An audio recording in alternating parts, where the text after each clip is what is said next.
इंदुरीकर महाराजांवर कोसळला दुःखाचा डोंगर. इंदुरीकर महाराजांना झाला गंभीर आजार. संपूर्ण महाराष्ट्रात प्रसिद्ध असलेले इंदुरीकर महाराज यांना एका गंभीर आजाराने ग्रासले आहे. हसत खेळत कीर्तन करून जनतेला हसवणारे व प्रबोधन करणारे महाराज रोज 4 ते 5 कीर्तने करतात. यातूनच त्यांच्या आरोग्यावर खूप वाईट परिणाम होतो. पण ते यावर कधी बोलले नाहीत.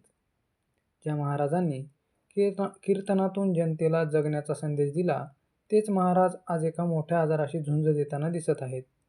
या आजाराबद्दल त्यांनी स्वतः एका कीर्तनात सांगितले आहे. चला जाणून घेऊया याबद्दलचा संपूर्ण रिपोर्ट. इंदुरीकर महाराज यांना महाराष्ट्रात ओळखत नसेल असा एकही व्यक्ती नाही.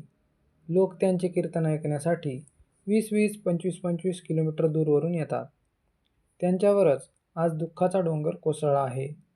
त्यांना एका गंभीर आजाराने ग्रासले आहे. इंदुरीकर महाराजांच्या कन्येचा साखरपुडा काही दिवसांपूर्वी पार पाडला होता. हा साखरपुडा महाराजांनी अतिशय राजशाही पद्धतीत व लाखो रुपये खर्च करून पार पाडला. या साखरपुड्यानंतर महाराजांवर अनेक लोकांनी टीका केली. यासोबतच काही महाराजांनीही त्यांच्यावर टीका केली.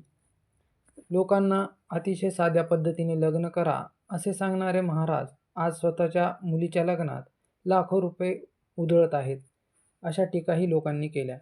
यानंतर महाराजांवर याचा वाईट परिणाम झाला. त्यांना मानसिक त्रास होऊ लागला. तसेच याचे वाईट परिणाम त्यांच्या आरोग्यावर झाले. त्यांनी एका कीर्तनात सांगितले की मी फक्त गरीब लोकांना साधे लग्न करा, पैसे नसताना कर्ज काढून लग्न करू नका असा संदेश दिला होता. परंतु या समाजासाठी इतके वर्ष कीर्तन करूनही लोक आज माझ्यावर टीका करत आहेत. यामुळे मला खूप त्रास होत आहे. यातूनच त्यांना एक गंभीर आजार झाला आहे.